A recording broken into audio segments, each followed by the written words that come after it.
Hello പ്രിയപ്പെട്ട പ്രേക്ഷകരെ, വീണ്ടും ചാനൽ ആംബാസിലേക്ക് സ്വാഗതം ചെയ്യുന്നു.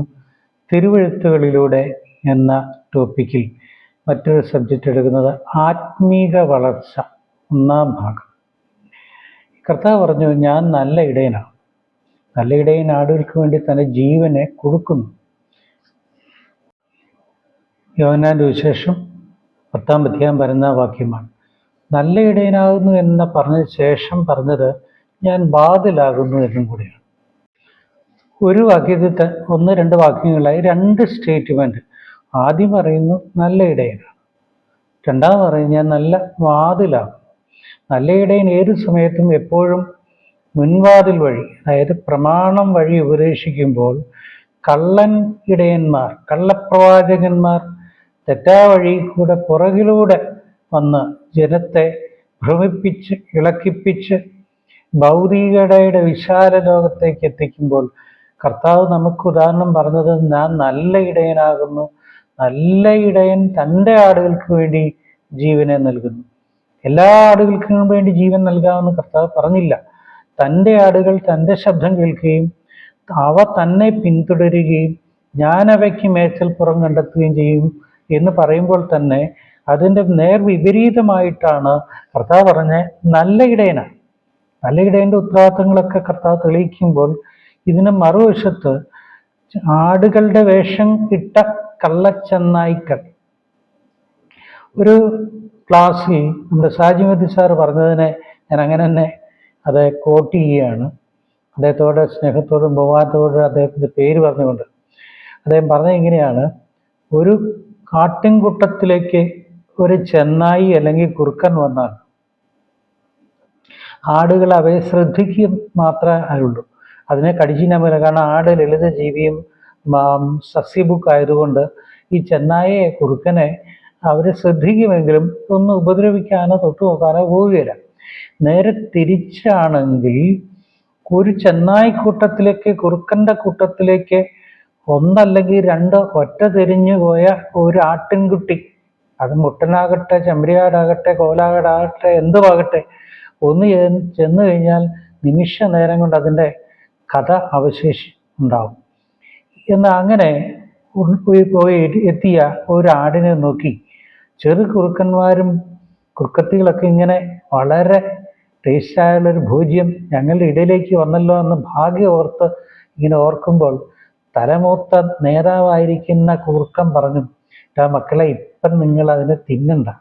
അതിന് തിന്നാൽ ഒരു 5, 6, 10 കിലോ കിട്ടുമായിരിക്കും മാക്സിമം. നമുക്കതിനെ വളർത്താം. നമ്മുടെ ഭക്ഷണം എന്തായാലും അവയ്ക്ക് വേണ്ട. അതിവിടെ ധാരാളം നമുക്ക് ആവശ്യമില്ലാത്ത വെജിറ്റേറിയൻ ഇവിടെ ഇഷ്ടം പോലെ കാടല്ലേ, അത് തിന്ന് കൊഴുത്ത് തടിച്ചു വരുമ്പോൾ നമുക്ക് കഴിക്കാം, അതല്ലേ നല്ലത്. ബെടാവാല നേതാവിൻ്റെ വാക്ക് കേട്ടിട്ട് ഈ ചെന്നായ്ക്കൾക്കും കുറുക്കന്മാർക്കും സന്തോഷമായി. അങ്ങനെ കുറേ നാൾ പിന്നിട്ട് ഉഷസ്സായി സന്ധ്യയായി, ഇങ്ങനെ ദിനങ്ങൾ ആഴ്ചകളായും ആഴ്ചകൾ മാസങ്ങളായി ലോട്ടറിക്കാർ പറഞ്ഞ പോലെ നാളെയാകുന്നു എന്നാൽ ഇങ്ങനെ ദിനം പ്രതി ദിവസം കൊഴിഞ്ഞു പോകെ ആടിങ്ങനെ നല്ല പുല്ലൊക്കെ തിന്ന് വളർന്നു. അങ്ങനെ കുറേ കാലം കഴിഞ്ഞപ്പോൾ സംഭവിച്ചത് പറയട്ടെ. ആട്ടിൻകുട്ടിയുമായിട്ടുള്ള നിരന്തരമായ സംസർഗത്തിൽ ചെന്നായ്ക്കൾക്കും കുറുക്കനുമൊക്കെ അത്യാവശ്യം മാറ്റം വന്നു. ഇതിൻ്റെ രൂപാന്തരമെന്നാണോ പരിണാമമെന്നാണോ പറയേണ്ടതെന്ന് എനിക്കറിയില്ലെങ്കിലും അദ്ദേഹം പറഞ്ഞ ഉപമ വളരെ ത്രസിപ്പിക്കുന്നതും ചിന്തനീയമായതുകൊണ്ടാണ് ഞാൻ നിങ്ങൾക്ക് ഷെയർ ചെയ്യുന്നത്. അങ്ങനെ നിരന്തരമായ സംസർഗത്തിൽ, അത് കവിവാക്യം പോലെ മുല്ലപ്പൂമ്പൊടി ഏറ്റുകിടക്കും കല്ലിനുമുണ്ടൊരു സൗരഭ്യം എന്നതുപോലെ ഈ കുറുക്കന്മാർക്കും ചെന്നായ്ക്കൾക്കും ആട്ടിൻകുട്ടിയുടെ സഹവാസവും അതിൻ്റെ മൂശിക്കും മണവും, ആട്ടിൻ്റെ പ്രത്യേക മണമുണ്ടല്ലോ, അതൊക്കെ ഇത് തിന്ന് പരിചയിച്ചല്ലാതെ അതിൻ്റെ സ്വഭാവ ഗുണമോ നിറമോ അതിൻ്റെ യാതൊരു ഭാഗവും കുറുക്കന്മാർക്ക് അറിയില്ല. കള്ളക്കുറുക്കന്മാരും കള്ളച്ചെന്നായ്ക്കളുമായ കള്ളപ്പാസ്റ്റർമാർക്കും കള്ളപ്രവാചകന്മാർക്കും ഇത് തന്നെയാണ്. അവർക്ക് ആവശ്യമുള്ള അവരുടെ കീശ നിറയണം, പണവും പ്രശസ്തിയും ലഭിക്കണം. ഇവരെ ആരെയും നിത്യതയിൽ കൊണ്ടുപോകണമെന്നോ രക്ഷാമാർഗത്തിൽ അവരെ നടത്തണമെന്നോ ഇതൊന്നും ന്യൂ ജനറേഷൻ പാസ്റ്റർമാർക്കില്ല. അവർ കണ്ണടച്ച് തുറക്കുന്നതിന് മുമ്പേ കോടികൾ സമ്പാദിക്കും. ഇവിടെ ഭൂമി തന്നെ സ്വർഗം വിരുന്നാക്കി കൊടുത്തവരും എത്ര കള്ളന്മാരും കള്ളികളും ഉണ്ട് ഇവിടെ. അതൊക്കെ ഓർക്കണം. കള്ളച്ചെന്നായ്ക്കൾ. അങ്ങനെ ഈ ആട്ടിൻകുട്ടിയുടെ സംസർഗത്തിൽ മാറ്റം വന്നതുപോലെ അതൊരു ചിന്തിക്കേണ്ട കാര്യമാണ്. ഇവിടെ സംഭവിച്ചെന്താ? ഞാൻ തിരിച്ചു ചോദിക്കുന്നത്, ഞാൻ തിരിച്ച് ചിന്തിക്കുന്നത് അങ്ങനെയാണ്. ഈ ബൈബിളുമായിട്ടും ഈ ശുശ്രൂഷകളുമായിട്ടും ആത്മീയ ഉപവാസവും പ്രാർത്ഥനയൊക്കെയായി നിരന്തരം വിശ്വാസികളോളങ്ങളായിട്ടും എന്തുകൊണ്ട് മാറ്റമുണ്ടാകുന്നില്ല? മാനസാന്തരത്തിൻ്റെ യോഗ്യമായ ഫലം പോയിട്ടും മാനസാന്തരമേ ഇല്ല. രക്ഷ എന്താണെന്ന് തിരിച്ചറിയാത്ത ഒരു വർഗം.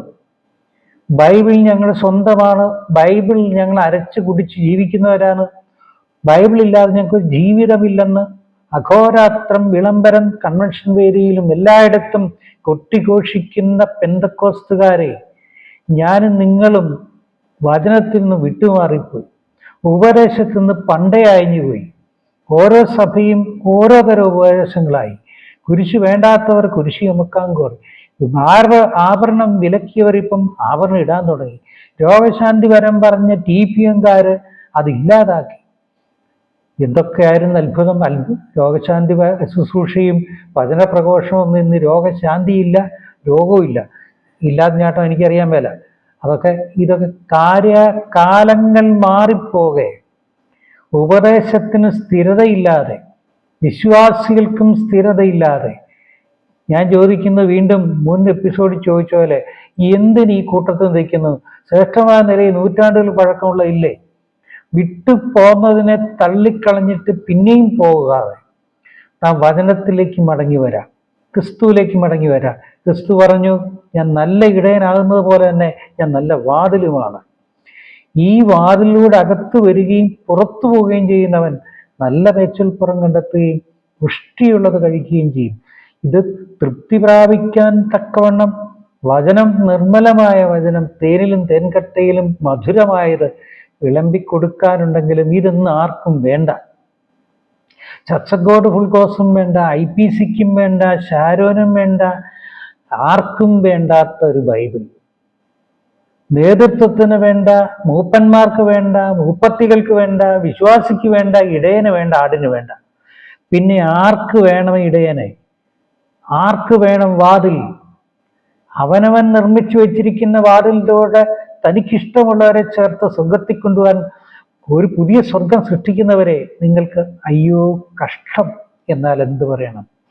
ഉണ്ട്, നമ്മൾ ഏൽപ്പിച്ചിരിക്കുന്ന ദൗത്യം എന്താണോ ചുമതലയായി ഏറ്റെടുത്തിരിക്കുന്നത് അതിൽ വിശ്വസ്തയോടെ നിൽക്കേ. വിശ്വാസികളുടെ പിന്തുണ കിട്ടാൻ വേണ്ടി പാസ്റ്റേഴ്സ് നിങ്ങൾ പ്രസംഗിക്കണ്ട. അസംബന്ധം നിങ്ങൾ ഒഴിവാക്കുക. ശുദ്ധമായ ഭാഷയിൽ കൂടെ സംശുദ്ധമായ വചനം, നിർമ്മലമായ വചനം പ്രസംഗിക്കുക. ആത്മീയ വളർച്ചയുടെ ഒരു ഭാഗമാണ് ഞാൻ എടുത്തുകൊണ്ടിരിക്കുന്നത്. അപ്പോൾ ഈ കള്ളന്മാർ വരുന്നത് എന്തിനാണ്? 3 കാര്യമുണ്ടെന്ന് കർത്താവോട് പറയുന്നുണ്ട്. 1 മോഷ്ടിക്കുക എന്ന ഉദ്ദേശം, 2 കൊല്ലുക, 3 മുടിക്കുക. അപ്പൊ പിശാചാകുന്ന കള്ളൻ എന്താണ് മനുഷ്യനിൽ നിന്ന് മോഷ്ടിക്കുന്നത്? സ്വർണമോ, അതോ പണമോ, വെള്ളിയോ, ഡോളറോ, ദിനാറോ, അതോ സ്ഥാനമോ, മാനമോ, പദവിയോ? ഇതൊന്നും ലൂസിഫറിന് വേണ്ട. ഇതൊക്കെ അവൻ തരാമെന്ന് പറഞ്ഞു. എന്നെ ഒരു തവണ വീണ എന്നെ നമസ്കരിച്ചാൽ മതി കർത്താവേ, ഇതെല്ലാം ഞാൻ നിനക്ക് തരാം. ഈ ലോകവും അതിലുള്ള സകല പ്രതാപവും എങ്കിലേൽപ്പിക്കും, ഞാൻ നിനക്ക് തരാം. ഒന്ന് വീണെന്നെ നമസ്കരിച്ചാൽ മതി. പിശാചിന് ആർക്ക് വേണോ? പൊന്ന്. പിശാചിന് വെള്ളി വേണോ? പിശാചിന് സൗന്ദര്യം വേണോ? അവൻ സൗന്ദര്യപൂർണനും നടക്കുമ്പോൾ സംഗീതം പൊഴിയുന്നവനും ജ്ഞാനസമ്പൂർണനുമാണെന്ന് വിശുദ്ധ ബൈബിൾ ആധികാരികമായി പറയുമ്പോൾ ലൂസിഫർ നേരത്തെ ആൾ, അത് പിശാചാകുന്നതിന് മുമ്പുള്ള അവസ്ഥ. എന്തുമാകട്ടെ, അവനിൽ വീഴ്ച സംഭവിച്ചാൽ ഇതൊക്കെ ഇല്ലേ? ഇങ്ങനെ സൗന്ദര്യം പ്രദാനം ചെയ്യുന്ന, പ്രത്യേകിച്ച് കാശ് മുടക്കൊന്നുമില്ലാതെ കിട്ടുമെങ്കിൽ അതല്ലേ നല്ലതെന്നല്ലേ മനുഷ്യർ കരുതുക? ഈ ക്രിസ്തീയതയ്ക്ക് വേണ്ടി ത്യാഗം സഹിച്ചിട്ട് എന്താ ഫലം? വിശ്വാസത്തിൽ ഇറങ്ങി പുറപ്പെട്ട് നമ്മുടെ മുൻ തലമുറകൾ നമ്മൾ അവരെ അവഹേളിക്കുകയല്ലേ? വിശ്വാസത്തിന് വേണ്ടി എന്തെല്ലാം ത്യാഗം സഹിച്ചു. ഇന്ന് നോർത്ത് ഇന്ത്യക്ക് ത്യാഗം സഹിക്കുന്നില്ലേ? പട്ടിണി മാത്രമല്ലല്ലോ, ശാരീരിക ബുദ്ധിമുട്ടുകൾ, പീഡനം, മറ്റ് പ്രശ്നങ്ങളൊക്കെയായി എന്തെല്ലാം ബുദ്ധിമുട്ട് കേരളത്തിൽ സുഖജീവനം നയിക്കുന്ന പാഷമ്പാ നിങ്ങൾ അറിയണം. കള്ളൻ വരുന്നത് മോഷ്ടിക്കാനും കൊല്ലാനും മുടിക്കാനുമാ. നമ്മളിന്ന് എന്താ മോഷ്ടിക്കുന്നത്? നമ്മളിലെ ഉള്ളിൽ ആയിരിക്കുന്ന പരിശുദ്ധാത്മാവിൻ്റെ കൃപയും പരിശുദ്ധാത്മാവെന്ന നിത്യദാനം എന്നേക്കുമായി നിലനിൽക്കുന്ന, നമ്മുടെ ജീവിത അവസാനം വരെ കൂടെയിരിക്കുന്ന, നമ്മളെ വഴി നടത്തുന്ന, നമുക്ക് ഗൈഡൻസ് തരുന്ന, നമ്മളെ സഹായിക്കുന്ന, നമുക്ക് വേണ്ടി പക്ഷപാതം ചെയ്യുന്ന എല്ലാമായ പരിശുദ്ധാത്മാവിനെയാണ് അവൻ ആവശ്യം. അല്ലാതെ നമ്മുടെ പൊന്നും വെള്ളിയും ഡോളറും ദിനാറും കൊട്ടാരം പോലുള്ള വീടൊന്നുമല്ല. അതൊക്കെ അവൻ അവിടെ അന്വേഷിച്ചുകൊണ്ട് കണ്ടെത്തിക്കോളും. അപ്പോൾ മോഷ്ടിക്കുന്നത്, 2 കൊല്ലുന്നത് നമ്മുടെ ജീവനെ അപകരിക്കും. 2 ജീവനെ തൊടാൻ അധികാരമില്ലെന്ന് ബൈബിൾ പറയുന്നുണ്ടെങ്കിലും ചിലരെ അവനായിട്ട് അപകടത്തിൽപ്പെടുത്തിയും വല്ലാതെ ഒക്കെ കൊല്ലുന്നുണ്ട്. മുടിക്കുക, അത് മൂന്നാമത്തേതുണ്ട്. ഏതെങ്കിലും തരത്തിൽ ആത്മീയ ജീവിതം നശിപ്പിച്ച് തകർക്കുന്ന, മുടിപ്പിക്കുന്നവൻ ശാപഗ്രസ്തനായവനാണ്. അതുകൊണ്ട് പിശാച് വരുന്നത് ഇങ്ങനെയാണെങ്കിൽ, കർത്താവ് വരുന്നത് നമ്മളെ തകർക്കാനും മുടിക്കാനും അല്ല, പണിയാനും, നമ്മളെ പരിപോഷിപ്പിച്ച് ദൈവരാജ്യത്തിന് കൊള്ളാവുന്നവരായി മറ്റുള്ളവരെ കൂടെ കർത്താവിൻ്റെ വരനെ ഒരുക്കുവാനുമാണ്. എൻ്റെ 1ാമത്തെ എപ്പിസോഡ് ഞാനിവിടെ വൈൻഡപ്പ് ചെയ്യുക.